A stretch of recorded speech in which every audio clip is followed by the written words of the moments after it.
what is karmic correction? We are getting into this karma thing and it sounds interesting. कार्मिक correction, पहली बात है कि हम कैसे सेंस करें कि यहाँ पे कार्मिक इशू है कि नहीं, क्योंकि कई चीजें होती हैं, बड़ी इतनी छोटी छोटी चीजें होती हैं कि वो इमीडिएटली सॉल्व हो जाती हैं। पहली बात तो समझना है कि कार्मिक इशू जो है ये है क्या मामला, चीज क्या है। मान लीजिए कोई व्यक्ति है, वो अपने बातचीत में उतना ख्याल नहीं रखता, ध्यान नहीं रखता कि वो कैसे बातचीत कर रहा है। एज ए रिजल्ट अपनी बातों से किसी को हर्ट कर देता है, अपने बात करने के तरीके से किसी को दुख पहुंचाता है, उसको पता नहीं चला कि उसके बातों से किसी को दुख पहुंचा है। तो सिंस उसको पता नहीं चला, वो उसी तरीके का बिहेवियर रिपीट करता है किसी और व्यक्ति के साथ, और उसको भी दुख पहुंचता है। और इसको तो पता ही नहीं चला कि मैंने कोई गलती की है, कि मेरे बातों से किसी को दुख पहुंच रहा है, तो वही चीज करता जाएगा करता जाएगा करता जाएगा जीवन भर। एज रिजल्ट कईयों को दुख पहुंचता जाएगा, दुख पहुंचता रहेगा। तो अभी समय आ चुका है, कोई तो इसको समझाए कि भैया तुम जो जिस तरीके से सोचते हो, जैसे बिहेव करते हो, जैसे बात करते हो, वो ठीक नहीं है। ऐसे आप अनजाने में दूसरों को हर्ट पहुंचा रहे हो, दुख पहुंचा रहे हो। और शायद इस व्यक्ति को अगर पता चल जाए तो इमीडिएटली संभाल ले, अपने आप को सुधर जाए और ठीक तरह से चले, या बहुत ही खराब आदमी है तो फिर भी नहीं सुधरेगा, खैर वो बात अलग है। पर कोई इसको इन्फॉर्म तो करे। तो यूनिवर्स का जो अरेंजमेंट है, जो कि कंप्लीट है, पूरा यूनिवर्स, ब्रह्मांड जो है पूर्ण है ये। तो इस यूनिवर्स के अरेंजमेंट से, मतलब ईश्वर का जो शक्ति है, उस अरेंजमेंट से इस व्यक्ति के पास इंफॉर्मेशन पहुंचाया जाता है। पहले ऐसे ही उड़ती उड़ती बातों पे, जैसे वो शायद कहीं से गुजर के जा रहा है, दो व्यक्ति आपस में डिस्कस कर रहे हैं, और इस वक्त उन्होंने वही वाला टॉपिक को डिस्कस किया जब वो वहां से गुजर के जा रहा था। इसने सुना, इसे कान में बात पड़ी, पर इसने अनदेखा कर दिया, चलता गया। तो ऐसे करके फिर किसी दिन कोई न्यूज़पेपर पढ़ रहा है या कोई कहानी पढ़ रहा है, उसमें वही वाला चर्चा का डिस्कशन हुआ। उसके सबकॉन्शियस माइंड ने उसको देखा पर इग्नोर करके चला गया। फिर वो कोई सिनेमा देख रहा है, कोई सीरियल देख रहा है, वहां पे उसी टॉपिक के बारे में बातचीत हो रही है, पर इसने उसको भी इग्नोर कर दिया। अब क्या होगा, नेक्स्ट लेवल पे इसके जो लव्ड वंस हैं, जिन पर इनको ट्रस्ट है, अपनी मदर होगी, सिस्टर होगी, बेटी होगी या भाई होगा, कोई तो है जिनको ये ट्रस्ट करता है, उनके मुख से यूनिवर्स वही बात बुलवा देगा, किसी भी बहाने से, किसी दूसरे टॉपिक को लेके ये आ जाएगा शायद। फिर भी अगर ये इसको इग्नोर करे, यानी अब तक तो इसके अकल में जानी चाहिए थी कि ऐसा तो मैं करता हूँ, ये तो मेरी गलतियां हैं, पर वो समझा नहीं, सीखा नहीं है। तो फिर क्या होगा, लातों के भूत बातों से नहीं मानते। अब तो इतनी बार बात करके समझाया गया है पर समझ ही नहीं रहे हो तुम, और इस चक्कर में इतने लोगों को नुकसान हो रहा है, इतने लोगों को दुख पहुंच रहा है। तो अभी तुमको वही एक्सपीरियंस करना पड़ेगा, तब जाके शायद तुम समझोगे कि तुमने दूसरों को क्या दुख दिया है। अभी किस्मत का फेर ऐसा होगा कि जो इसके कारण दूसरों को दुख पहुंचा था, वही चीज इसको एक्सपीरियंस करने को मिलेगा। एंड जनरली अगर वो मोटी बुद्धि वाला इंसान है, तो वो दुख होगा, वो दूसरों पे ब्लेम करेगा, उसकी गलती है, इसकी गलती है, इधर उधर पॉइंट करता रहेगा, वो अपनी तरफ नहीं देखेगा, और फिर सिचुएशन चेंज हो जाएगा, फिर से चलेगा, पर सुधरा नहीं है वो अभी तक। इसके लिए वो वैसा दुख या उससे थोड़ा स्ट्रॉन्गर टाइप का दुख उसको फिर से दिया जाएगा, किस्मत देगी उसको। अब भी नहीं सुधरा तो वो सिर्फ इंटेंसिटी बढ़ता जाएगा, बढ़ता जाएगा, बढ़ता जाएगा। तो ये होता है कार्मिक रिएक्शन। तो पहली बात ये है, कार्मिक रिएक्शन पनिशमेंट नहीं है। ये मिसअंडरस्टैंडिंग है, कार्मिक रिएक्शन इज ए पनिशमेंट, ईश्वर डंडा लेके खड़े हमको मारने के लिए नहीं। जैसे माता पिता हमसे प्यार करते हैं, और अगर हम गलती करते हैं तो माता पिता प्यार से समझाते हैं, फिर भी अगर हम ना समझे, बार बार बार बार समझाने के बावजूद नहीं समझते, और अपने ही भाई बहन को हम मारते रहते हैं या दुख देते रहते हैं या परेशान करते रहते हैं, अब माता पिता के लिए जरूरी हो जाता है कि हमें हमारे बुद्धि तक वो बात को गहराई से पहुंचाए। इसके लिए शायद मारते हैं, इसके लिए शायद डांटते हैं। एनीवे माता पिता सड़क चलते लोगों को तो डांटते नहीं है, सेम गलती के लिए हमें डांटते हैं, इसको ना हमें प्यार करते हैं वो, इसीलिए तो हमें डांट रहे हैं कि हमें सुधारने की कोशिश कर रहे हैं। तो उस प्रकार से ईश्वर हमको पनिशमेंट नहीं दे रहे, कभी नहीं देते। ईश्वर किसी को कोई दुख नहीं देते, कोई पनिशमेंट नहीं देते। बस हम हैं मोटी बुद्धि वाले, तो सुधर नहीं रहे, इसके लिए हम पे थोड़ा प्रेशर दिया जाता है। जैसे कोयला होता है, उसको जब चाप और ताप में रखा जाता है, बहुत प्रेशर में और बहुत हीट में, तो हीरा बन जाता है। जिससे कि हम हीरा बन सके, ऐसा सिचुएशन हमारे साथ क्रिएट हो रहा है। ये था कार्मिक रिएक्शन। अब बात होती है कि कार्मिक रिएक्शन जब कोई भुगत रहा है, एक और एग्जांपल लिया जाए। फर्स्ट ऑफ ऑल, कई सारे टॉपिक्स हैं इस पूरे टॉपिक में, तो एक एक करके लेते हैं। मान लो कोई पॉकेट मार है, चोरी करता है, किसी बस स्टॉप में बस आके रुकी, लोगों का भीड़ वहां पे उमड़ पड़ा बस में चढ़ने के लिए, तो एक पॉकेट मार आया ब्लेड से, किसी का पॉकेट को उसे काटा छिक करके, क्या पर्स निकाल के भागूंगा वहां से। तो वो काटने में 1 सेकंड का टाइम लगा उसको, ठीक है, मैक्सिमम 1 सेकंड लगा, काट दिया उसने। अभी लोगों ने उसको पकड़ लिया, चोर चोर चोर चोर।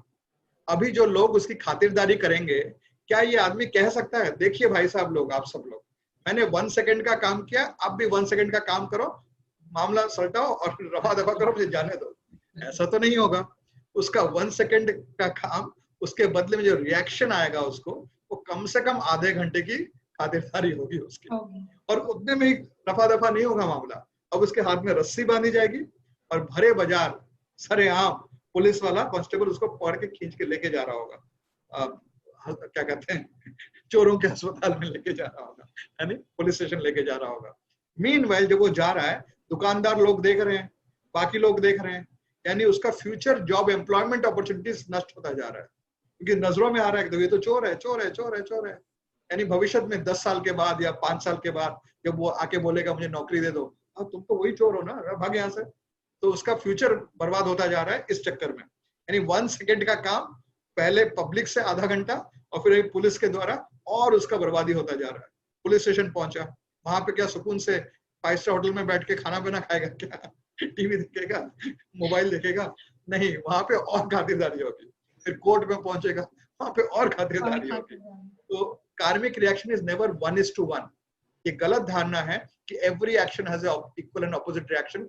ये फिजिक्स का रूल जो फिजिक्स में सही है, कर्मा में भी सही है। नहीं, कर्मा में 1:1 नहीं होता है।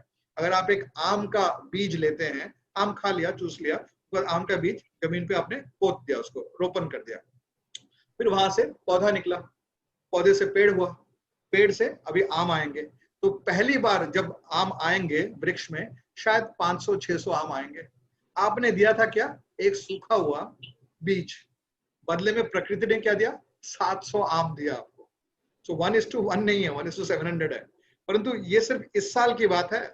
Wait for the next season, और 700 आम आएंगे। अगले सीजन में और 500, 600, 700 आम आएंगे। अगले सीजन में फिर से 500, 600 आएंगे। यानी 1 बीज आपने प्रकृति को दिया और प्रकृति ने बदले में 700, 800, 700, 600, 800, 900 ऐसे करके wave after wave after wave after wave after wave आपको रिएक्शन दिया। तो एक बुरा कर्म कीजिए या दुख दीजिए, किसी को तकलीफ दीजिए, परेशान कीजिए, उसके बदले में आपको क्या मिलेगा? वही चीज मिलेगा, थोड़ा ज्यादा मात्रा में मिलेगा। आपने सूखा बीज दिया था, यहाँ पे रसीला आम मिला था।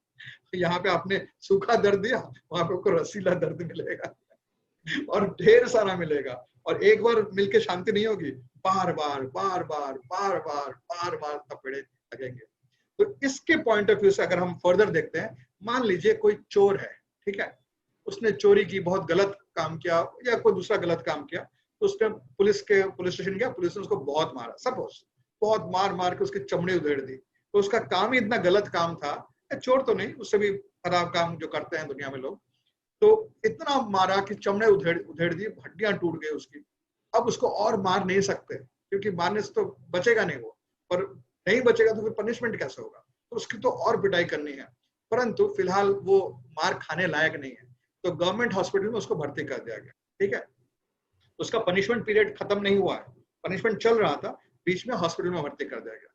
हॉस्पिटल में एयर कंडीशन रूम है, बैठे बैठे खाने को मिल रहा है, खातिरदारी करने के लिए नर्स लोग आ रही है एक एक करके, ये दवाई दे रही है, ये पट्टी कर रही है, कंघी करके दे रही है, और शेविंग करने वाला कोई आ रहा है, एकदम रॉयल ट्रीटमेंट अस्पताल में मिल रहा है।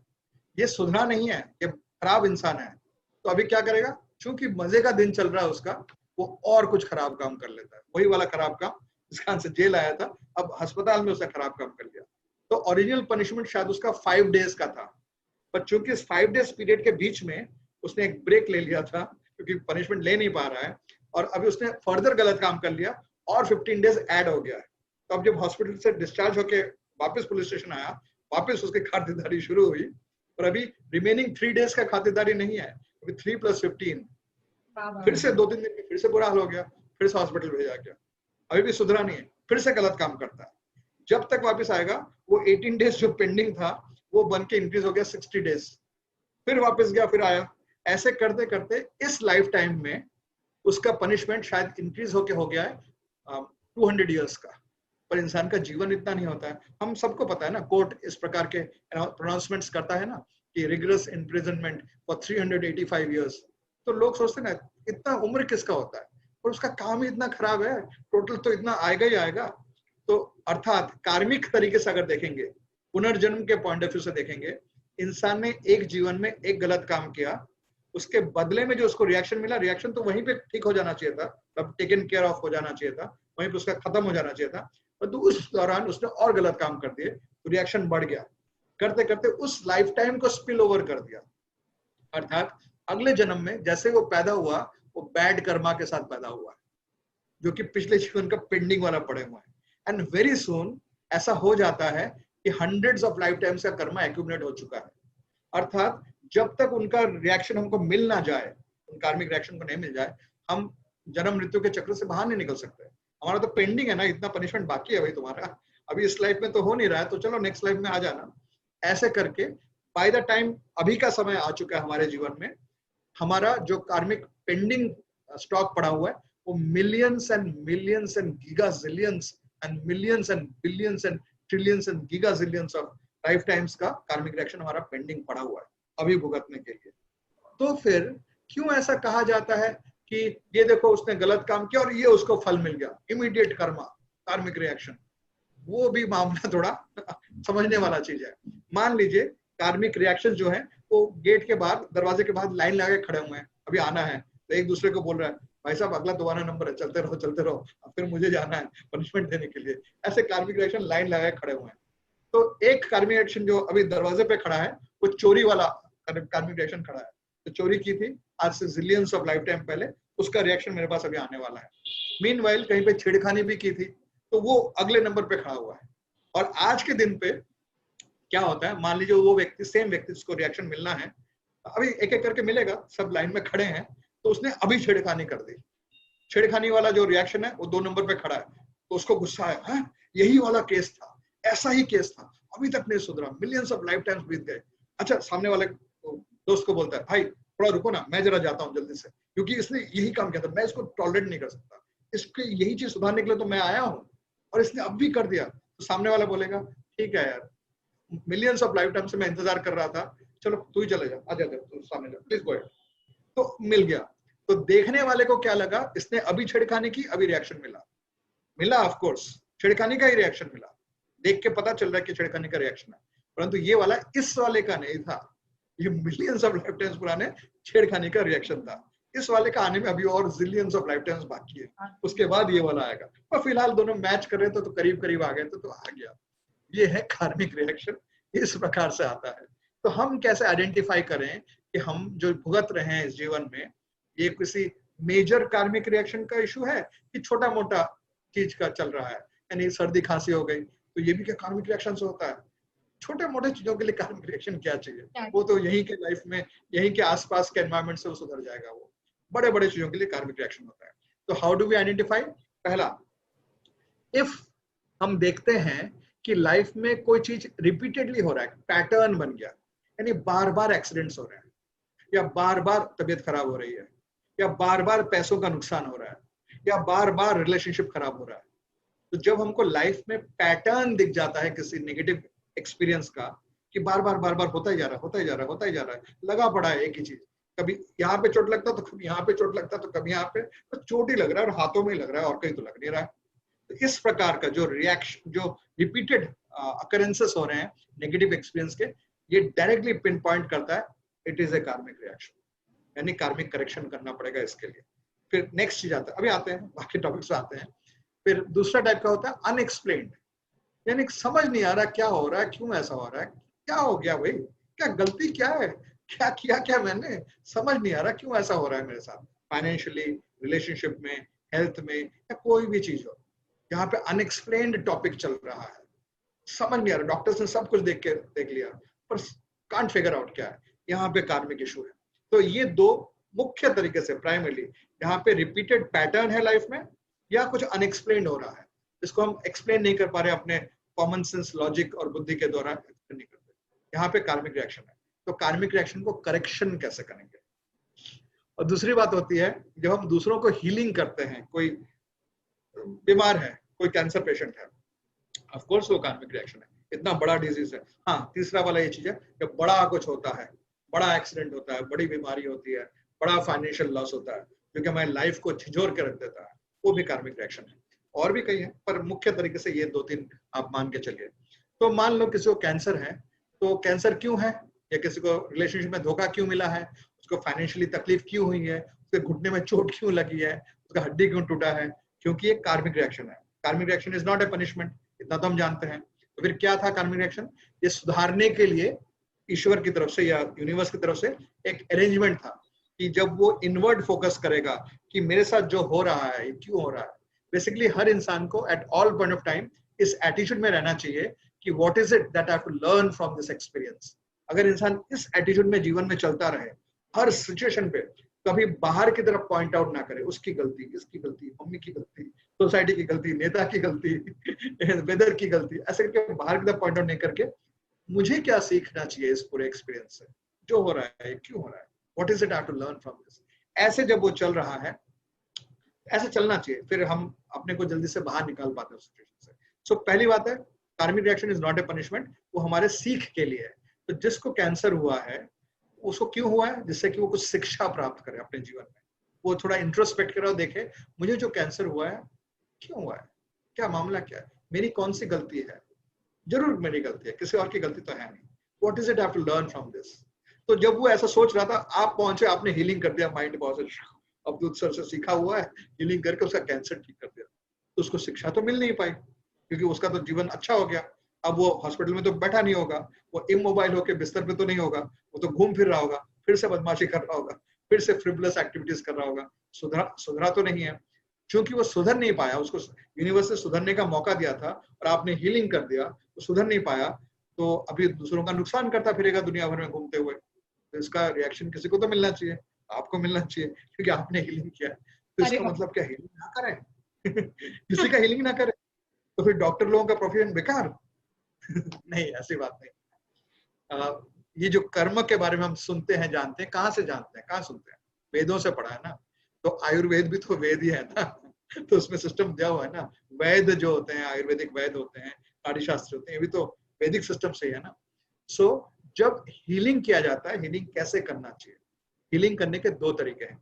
एक है नेचुरल प्रोसेस से हीलिंग करो, यानी प्रकृति के सिस्टम के द्वारा हीलिंग करो। तो फिर प्रकृति का जो रिएक्शन था वो भी प्राकृतिक था, प्रकृति ने दिया था जो कार्मिक रिएक्शन हो रहा था। और प्रकृति के सिस्टम से हीलिंग किया तो प्रकृति ने अंदर ही अंदर सब एडजस्ट कर लिया।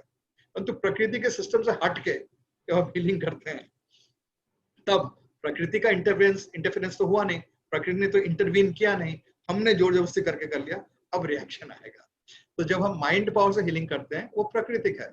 हम कोई दवाई तो खिला नहीं रहे, हम तो कुछ उनको एक्सरसाइज करने को कह नहीं रहे, हम तो अपने मन में बस अच्छी भावनाएं बना रहे हैं। और प्लस जब हम हीलिंग करते हैं माइंड पावर से, असल में हम हीलिंग करते ही नहीं है? तो फिर कौन करता है? ईश्वर करता है। ईश्वर की इच्छा के बिना कुछ भी इस संसार में नहीं होता है। हम बस ईश्वर के साथ अपने संबंध को बहुत ही सुंदर, सौम्य, अच्छा, गहरा, घनिष्ठ बना लेते हैं, सेल्फ इंप्रूवमेंट करते करते करते, और फिर दूसरों के बारे में, दूसरे किसी दुखियारी व्यक्ति के बारे में अच्छी भावनाएं अपने मन में क्रिएट करते हैं। क्योंकि हमारा ईश्वर के साथ कनेक्शन रहता है, किसी भी धर्म का ऐसा कोई रिलेशनशिप नहीं। हम ईश्वर के बारे में बात कर रहे हैं, धर्म के बारे में बात नहीं कर रहे। ईश्वर by the way, by definition has to be only one, एक से ज्यादा हो ही नहीं सकते। क्योंकि सुप्रीम का डेफिनेशन क्या है? सुप्रीम किसे कहते हैं? Supreme means that which has no equal and no superior. अगर इक्वल लेवल पे एक और कोई है तो हाउ आर यू सुप्रीम भाई? तुम्हारे बराबरी का एक और है ना, तो यू आर नॉट सुप्रीम। और तुमसे ऊपर कोई है तो यू आर नॉट सुप्रीम, क्योंकि सुप्रीम का मतलब सुप्रीम, एकदम ऊपर। तो thus supreme has to be only one. अभी अलग अलग प्रांत से, पृथ्वी के अलग अलग जगहों से लोग अलग अलग भाषाएं बोलते हैं। जैसे ये ग्लास में जो चीज है, इसको कोई पानी बोलता है, कोई जल बोलता है, कोई वाटर बोलता है, कोई तन्नी बोलता है, कोई वेल्लम बोलता है, कोई कुछ और कहता है। तो केरल का जो प्रांत का व्यक्ति है जो मलयालम भाषा जानता है, बोलेगा वेल्लम। ग्लास में क्या है? वेल्लम वेल्लम। तन्नी है करने का बोलेगा, अरे पानी है इसके अंदर, no no no, there is water inside this. तो हम साउंड वाइब्रेशन यूज कर रहे हैं इस सब्सटेंस को रेफर करने के लिए। कौन सा साउंड वाइब्रेशन? जो हमने बचपन से सीखा हुआ है, हमारा जो बोलचाल की भाषा हमारे प्रांत में। उस प्रकार से कोई सुप्रीम को कहने के लिए कहता है डियोस, वो अपनी भाषा यूज कर रहा है। कोई कहता है गॉड, कोई कहता है कृष्ण, कोई कहता है याहवे। ऐसे करके सब लोग अपने अपने प्रांत की भाषा इस्तेमाल कर रहे हैं। क्या बोलने के लिए? सुप्रीम, टॉप मोस्ट, जिनकी इच्छा से सब कुछ होता है, जिनके ऊपर कोई नहीं है। तो सभी तो एक ही बात कह रहे हैं, कौन अलग सा कुछ कह रहा है? बस वो अपनी भाषा यूज कर रहे हैं। तो हम क्या कह बैठते हैं? Your God my God. What do you mean your God my God? God is God. God तो एक ही होंगे ना, एक से ज्यादा तो हो ही नहीं सकते। इम्पॉसिबल, टेक्निकली पॉसिबल नहीं है। तो तुम जिसके बारे में बात कर रहे थे, मैं भी उन्हीं के बारे में बात कर रहा था। बस मैंने अपनी संस्कृत भाषा यूज की थी, आपने ग्रीक भाषा यूज कर दी, या आपने अरबी भाषा यूज कर दी। आपने अपने भाषा से कहा था, पर कह तो एक ही बात रहे थे ना। तो उस प्रकार से सुप्रीम जो है वो है। इसके लिए मैं कह रहा था कि रिलीजन से इस पूरे चीज का कोई कनेक्शन नहीं है। हम सुप्रीम के बारे में बात कर रहे हैं। सुप्रीम का रिलीजन से क्या कनेक्शन है? कुछ नहीं। रिलीजन क्या होता है? रिलीजन होता है लॉज ऑफ सिविक बिहेवियर, यानी इंसान इस संसार में कैसे जिए, मिलजुल के कैसे जिए, ये होता है रिलीजन। चेक करके देख लो दुनिया में जितने रिलीजन्स है वो सिखा क्या रहे हैं, वो किस विषय पे बात कर रहे हैं? वो सिर्फ और सिर्फ इंसान के बिहेवियर के बारे में बात कर रहे हैं। हम इंसान तो है ही नहीं, हम तो जीवात्मा हैं। इस वक्त इंसान के शरीर में है, कभी गधे के शरीर में थे, कभी छिपकली के शरीर में, कभी कॉकरोच के शरीर में होंगे, कभी चील के शरीर में होंगे। हम तो शरीर परिवर्तन कर रहे हैं। एक बार आउट ऑफ बॉडी एक्सपीरियंस करके देख लीजिए, पता चल जाएगा। एक बार, बस एक बार शरीर से बाहर तो आके देखिए, आपको कन्विक्शन हो जाएगा कि आप ये शरीर है ही नहीं, शरीर आपका है, आप शरीर नहीं हो। जैसे हम कहते हैं ना, मेरा हाथ, मेरा सिर, मेरा नाक, मेरा हार्ट, मेरा माइंड, मेरा शरीर, तो ये मैं तो नहीं हूं, ये तो मेरा है ना। तो मैं तो इसका ओनर हूं, तो मैं तो इसका अलग हूं। वो प्रूफ कर लीजिएगा, आउट ऑफ बॉडी कर लीजिए, ओबी, आउट ऑफ बॉडी एक्सपीरियंस। शरीर के बाहर आ जाएगा, पता चल जाएगा शरीर में हूं नहीं, शरीर तो वहां बैठा हुआ है, मैं तो यहाँ पे हूँ। और फिर जब हम आउट ऑफ बॉडी एक्सपीरियंस करते हैं रेगुलर बेसिस पे, हम नेचुरल बर्थ, नेचुरल डेथ देख सकते हैं। इसने शरीर त्याग के गया, दूसरे गर्भ में प्रवेश कर दिया, यानी मृत्यु तो हुई नहीं, उसने बस ट्रांसमाइग्रेट किया, शरीर का परिवर्तन किया। तो हम तो कभी मरते नहीं, हम तो एटर्नल है, हमारा डेथ नहीं होने वाला। हम तो ट्रांसमाइग्रेट करेंगे, देहांतर करेंगे, एक शरीर छोड़ के अगले शरीर पे जाएंगे। सो मैं जो हूँ वो तो इंसान नहीं है। वो तो बोले तुम्हारे, कोई बोलता है तुम्हारे अंदर मानवता नहीं है। अरे मैं मानव ही नहीं हूँ तो मेरे अंदर मानवता कहाँ से आएगा? तुम्हारे अंदर इंसानियत नहीं है। अरे मैं इंसान ही नहीं हूँ तो इंसानियत मेरे अंदर कहाँ से आएगा? मैं रूह हूँ, मैं आत्मा हूँ, मेरे अंदर आध्यात्म है, क्योंकि मैं आध्यात्मिक हूँ, मैं ये बॉडी नहीं हूँ। मैं सेंटिएंट मैटर हूँ, मैं सेंटिएंट हूँ, मैं मैटर नहीं हूँ। इनर्ट मैटर, लाइफलेस, डल, नॉन सेंटिएंट, इनर्ट मैटर मैं नहीं हूँ। शरीर एटम्स का बना हुआ है, एटम्स में प्राण शक्ति नहीं होती है। एटम लाइफलेस होता है, डल होता है, इनर्ट मैटर का होता है। मैं वो नहीं हूँ, मैं कॉन्शियस हूँ, मैं जीवित हूँ, मैं सेंटिएंट हूँ, मेरे अंदर सेंटियंस है। अर्थात मैं एटम्स का बना हुआ नहीं हूँ, मैं मेटेरियल वर्ल्ड के मैटर का बना हुआ नहीं हूँ, मैं स्पिरिचुअल वर्ल्ड के स्पिरिट का बना हुआ हूँ। मैं अलग हूँ, मेरा हैबिटेट अलग है, ये अलग है। खैर, ये सब आउट ऑफ बॉडी एक्सपीरियंस करके हो जाता है, जो कि बहुत ईजी है माइंड पावर ट्रेनिंग के द्वारा। एनीवे, सो जब मुझे पता चल गया कि भाई ये गॉड जो है, मेरा गॉड के साथ रिलेशनशिप में डेवलप किए जा रहा हूँ, पुनः रिलेशनशिप स्थापित कर रहा हूँ, तो मैं आत्मशुद्धि कर रहा हूँ, सेल्फ अनर्थ निवृत्ति कर रहा हूँ, खुद को बेटर बनाता जा रहा हूँ। तो गॉड के नजरों में आता जा रहा हूँ कि अच्छा बच्चा, अच्छा इंसान है ये, या अच्छा प्राणी है ये।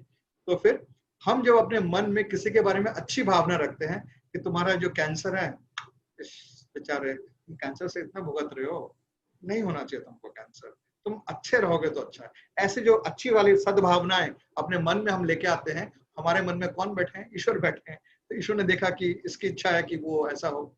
अभी ईश्वर हमसे प्यार करते हैं, हम उनसे प्यार करते हैं क्योंकि हमारे अंदर रिलेशनशिप है। क्यों रिलेशनशिप है? क्योंकि वो प्योर है और हम क्या कर रहे हैं? प्योरिटी की तरफ जा रहे हैं, कंटिन्यूसली सेल्फ प्यूरिफिकेशन कर रहे हैं। तो कंपैटिबिलिटी बढ़ती जा रही है हमारी ईश्वर के साथ, तो वो हम उनको प्यारे होने लग गए हैं। और फिर हमारे मन में इच्छा है कि उसको दुख नहीं होना चाहिए।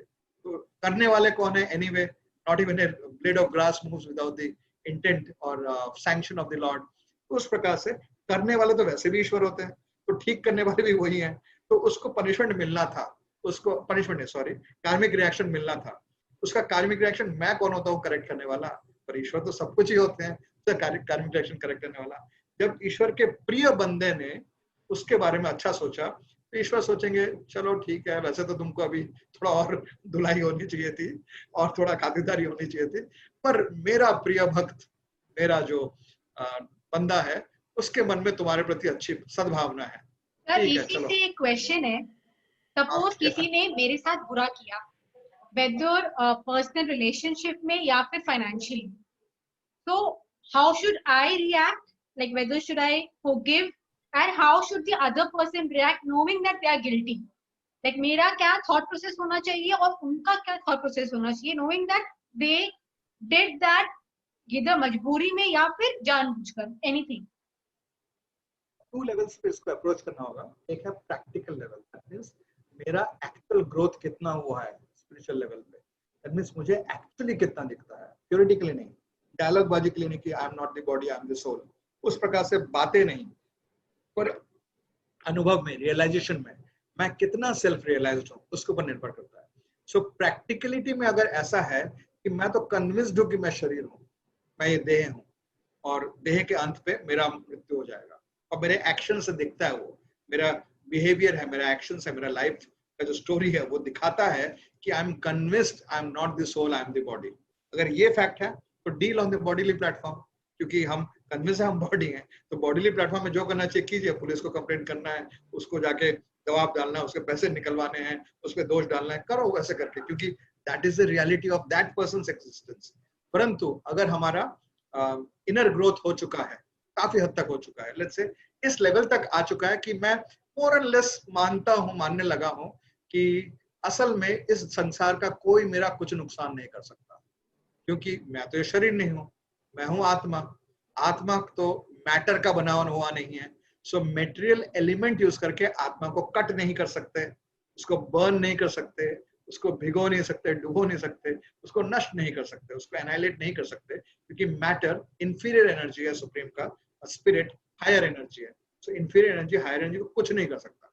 फर्स्ट ऑफ ऑल वो जो दूसरा व्यक्ति है वो तो मुझे देख भी नहीं सकता, वो तो अपने को भी नहीं देख सकता, वो तो मेरे शरीर को देख लेता है मैक्सिमम, वो तो अपने शरीर को देखता है, और वो इतना मूर्ख है कि अपने आप को कन्विंस कर चुका है कि वो इंसान है, क्योंकि वो इंसान है नहीं।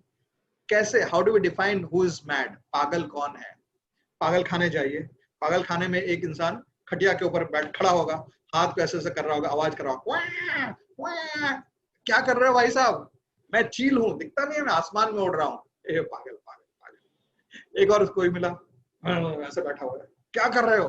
ओ मैं प्रेसिडेंट लिंकन हूँ, मैं अमेरिका का प्रेसिडेंट हूँ, मैं अब्राहम लिंकन हूँ। पागल पागल पागल। क्यों इसको हम पागल कह रहे हैं? क्योंकि ऑब्वियसली वो नहीं है जो वो सोचता है वो है। ऐसे व्यक्ति को तो पागल कहते हैं ना, जो सोच रहा है कि वो चील है, आसमान में उड़ रहा है, पर दिख रहा है कि वो चील नहीं है, आसमान में नहीं उड़ रहा है, तो इसको हमने पागल कह दिया। तो ठीक उस प्रकार से दिख रहा है कि हम बिहेव कर रहे हैं कि मैं ये शरीर हूं, मैं इंसान हूं, दिख रहा है डेमोन्स्ट्रेटिवली, क्लियरली, सबके सामने है। हमारा लाइफ को स्टडी करके देख लो, इस मोमेंट को स्टडी करके देख लो, आगे के फ्यूचर प्लानिंग को स्टडी करके देख लो, दिख रहा है कि तुम शरीर हो, ऐसा तुम कन्विंस्ड हो, बट एक्चुअल में तुम तो शरीर हो ही नहीं। कैसे पता? एक बार आउट ऑफ बॉडी एक्सपीरियंस करके देख लो। तुम नहीं देख सकते, मैं तो कर सकता हूँ, मुझे तो दिखता है। तो दिख रहा है कि हम शरीर नहीं है, हम आत्मा है, परंतु हम कन्विंस्ड है कि हम शरीर है, दैट मींस पागल हो, सिंपल। सो सुप्रीम कोर्ट के जो जज हैं, देश के प्राइम मिनिस्टर हैं, फलाना देश के प्रेसिडेंट है, हमारे टीचर हैं, हमारे मम्मी पापा हैं, सब अपने आप को कन्विंस करके बैठे हुए हैं कि वो शरीर है, शरीर ही उनका एग्जिस्टेंस है, और शरीर बदल रहा है तो वो बदल रहे हैं। जबकि आज से 25 साल पहले जब भूख लगी थी तो मुझे ही लगी थी, उस समय शरीर अलग था। अब भूख लग रही तो मुझे ही लग रहा है, पर शरीर बदल चुका है। यानी मैं नहीं बदला हूं, द एक्सपीरियंसर, पर जिसके थ्रू एक्सपीरियंस कर रहा हूं शरीर, वो बदलता जा रहा है। येट मैं इतना बात, सिंपल सी बात फिगर आउट नहीं कर पा रहा हूं कि मैं शरीर नहीं हूं, ये शरीर मेरा है, मैं शरीर से भिन्न हूं, अलग हूं।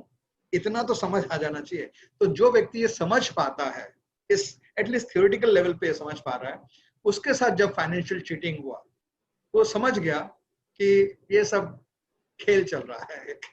मुझे कुछ शिक्षा देने के लिए ईश्वर ने, मेरे प्रिय ईश्वर ने, मेरे परम पिता ने एक रचना खेली है, एक एक रचना रचा है, एक ड्रामा सा कुछ किया है, अब मजा आ रहा है उनको, अच्छा ये बात है, मेरे साथ मस्ती कर रहे हो आप, यानी मुझे कुछ शिक्षा देना चाहते हो, सीधा बोल दिए होते ना, ये सब करने की क्या जरूरत थी। ऐसे करके वो ईश्वर के साथ कंटिन्यूस डायलॉग में है। यहाँ पे जो उसके साथ कोई बुरा कर रहा है, उसको मार रहा है, उसको चीटिंग कर रहा है, इसके साथ इसका कोई लेना देना नहीं है। वो जानता तुम तो निमित्त हो, आज के दिन तुमने मुझे चीटिंग किया है, ईश्वर चाहते थे किसी और को भेज देते, वो चीटिंग कर देता, तो इससे क्या फर्क पड़ता है। यानी कौन सा पोस्ट कोरियर वाला आदमी अमेजोन का पार्सल आपको दे रहा है, क्या फर्क पड़ता है, कोई भी दे, अमेजोन से माल आया, माल मेरे पास आएगा, ये आदमी आया नहीं, वो आया, ये आया, क्या फर्क पड़ता है। उस प्रकार से चीटिंग तुमने किया है, दुख तुमने दिया है, अगर मैं शरीर को देखता हूं तो मुझे लगेगा कि तुमने किया है, और मैं शरीर को अगर देखता नहीं हूं, मैं आत्मा को देखता हूँ, परमात्मा को देखता हूँ, तो मुझे लगेगा तुम तो एक पार्टिसिपेंट हो ड्रामा में, ईश्वर का खेल चल रहा है, उस खेला में तुम एक पार्टिसिपेंट हो, तुम्हारे बदले में किसी और को भेज दिए होते उन्होंने। तो इस प्रकार से जब इंसान समझने लग जाएगा कि मेरा जो इनकम है वो इंसान मुझे नहीं देते, मैं ऋणी इंसानों के प्रति नहीं हूँ, मुझे ईश्वर इनकम देते हैं। अब मैं जब पेमेंट करता हूँ इलेक्ट्रिसिटी डिपार्टमेंट को, या दूध वाले को, या बैंगन जिससे खरीदा है, या रिक्शा वाले को मैं पेमेंट कर रहा हूँ, मैं इंसानों को पेमेंट कर ही नहीं रहा हूँ, मुझे ईश्वर फैसिलिटीज दे रहे हैं, मैं अपना रिलेशनशिप ईश्वर के साथ उसको डेवलप कर रहा हूँ, प्रकृति को देकर, ईश्वर को देकर। तो इंसानों से मेरा कोई लेना देना नहीं है, इंसान मुझे दुख दे सुख दे क्या फर्क पड़ता है। कोई मुझे अगर मेरी तारीफ करता है, ठीक है भाई, तुम्हारा करते हुए करते रहो, thank you you looking handsome, thank you looking beautiful, thank you looking smart, thank you, इस बात का थैंक्स। तुम शरीर को देख के बोले जा रहे हो, मैं शरीर नहीं हूँ, और शरीर का जो भी अवस्था तुमको दिख रहा है ये टेम्पररी है, कुछ दिनों बाद बदल जाएगा। जैसे मैं कुछ समय पहले मुझे लोग भैया बोला करते थे, फिर दादा बोलना शुरू कर दिया, यानी बड़े भाई, छोटा भाई, फिर बड़ा भाई, फिर अभी अंकल बोलना शुरू कर दिया।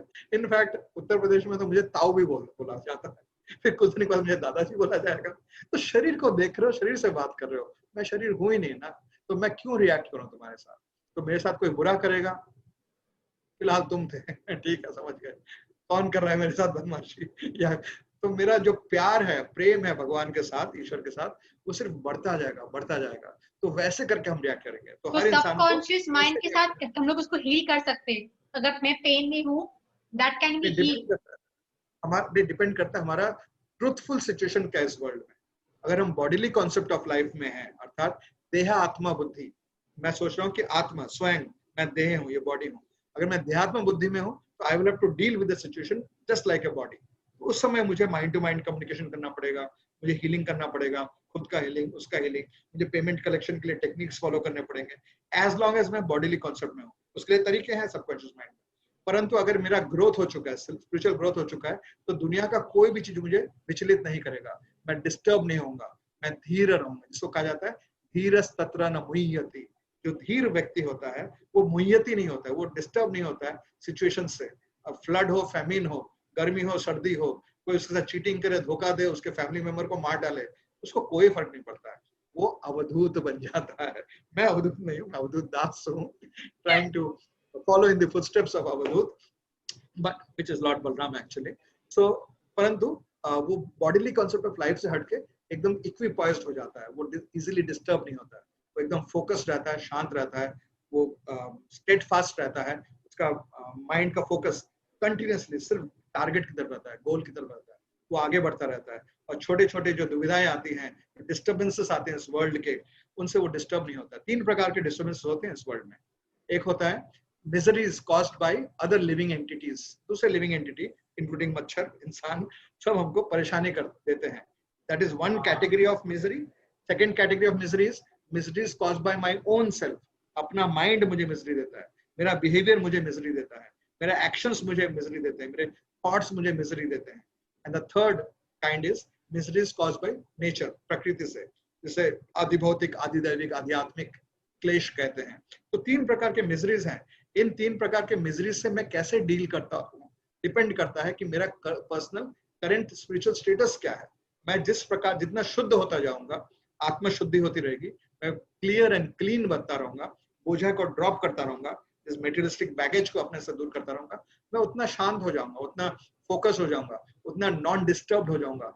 बड़े से बड़ा कुछ तकलीफ भी हो जाए तो भी मैं शांत रहूंगा, खुश रहूंगा, मदमस्त रहूंगा, अपने मजे में, अपने मौज में ईश्वर के गुण गाते हुए बस चलता रहूंगा दुनिया में। दुनिया के लोग देख देख के परेशान होते रहेंगे कि क्या हो रहा है इसके साथ, ये क्यों नहीं दुखी होता, ये क्यों नहीं बुढ़ापे से दुखी होता, ये किसी के मृत्यु से क्यों नहीं विचलित होता, ये क्यों नहीं पैसे के नुकसान से या शारीरिक नुकसान से विचलित होता। परंतु लाइफ का एक्सपीरियंस किसका सुपीरियर क्वालिटी का हो रहा है? उस व्यक्ति का लाइफ का एक्सपीरियंस सुपीरियर क्वालिटी का हो रहा है जो सुप्रीम के करीब और करीब और करीब पहुंचता जा रहा है। और पहुंचने का तरीका क्या है? Self cleansing. सेल्फ क्लेंजिंग के लिए क्या करना पड़ेगा? पहले आइडेंटिफाई करना पड़ेगा कि इश्यूज क्या है मेरे साथ। वो कैसे होगा?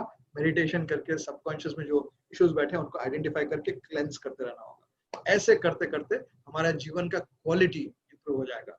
सबसे पहला लक्षण जो होगा कि सबकॉन्शियस माइंड में हम जा रहे हैं और काम कर रहे हैं कि क्लेशग्नि, हमारे अंदर जो क्लेश हैं, जो 3 प्रकार के क्लेश मैंने बताया, आदि भौतिक, आदि दैविक, आदि आत्मिक, that means caused by misery is caused by self, misery is caused by mind, self and mind, misery is caused by other living entities, misery is caused by nature. इन चीजों का जो तकलीफ है हमको बॉदर नहीं करेगा, हम बॉदर नहीं होंगे। दैट मींस डेमोन्स्ट्रेटेड लाइफ में दिखेगा कि I M full of bliss, full of happiness and full of knowledge, full of क्या कहते हैं, एटर्निटी। ये सारे के सारे लक्षण, सच्चिदानंद लक्षण दिखने शुरू हो जाएंगे। तो पूरा प्रोसेस शुरू होता है मेडिटेशन के द्वारा। डीप मेडिटेशन करो, आत्मा ज्ञान प्राप्त करो, आत्मा साक्षात्कार करो और इस दुनिया में अच्छे तरीके से जीना शुरू कर दो। लाइफ का क्वालिटी इंप्रूव हो जाता है, हमारा बिजनेस का क्वालिटी इंप्रूव होता है, एजुकेशन क्वालिटी इंप्रूव होता है, रिलेशनशिप क्वालिटी इंप्रूव होता है, स्पोर्ट्स का क्वालिटी इंप्रूव होता है, हमारा नेगोशिएशन का क्वालिटी इंप्रूव होता है, हमारा डीलिंग्स का क्वालिटी इंप्रूव हो जाता है हर तरीके से। और प्लस हम मैटर को इन्फ्लुएंस कर पाते हैं, इसे माइंड ओवर मैटर कहा जाता है।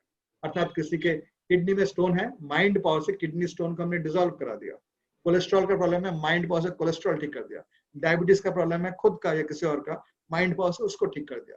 यानी ये सब उड़ती बातें नहीं है, ऐसा नहीं कि परलोक की बातें हैं, ये इस लोक की बातें हैं। माइंड पावर से हम हमारे लाइफ का क्वालिटी इस वर्ल्ड में, इस जगत में, इस समय, भले स्टूडेंट हो, memory power, concentration power, comprehension power, motivation, enthusiasm, exam preparation, exam writing, post exam corrections, ये सारा का सारा, एजुकेशन हो, रिलेशनशिप हो, जहाँ पे इंटरनल रिलेशनशिप्स हो या एक्सटर्नल रिलेशनशिप्स हो, हर प्रकार की चीजें, बिजनेस हो, टीम बिल्डिंग हो, कैरियर का बात हो, हर जगह पे इस वर्ल्ड में हमारा लाइफ का क्वालिटी इंप्रूव होता है।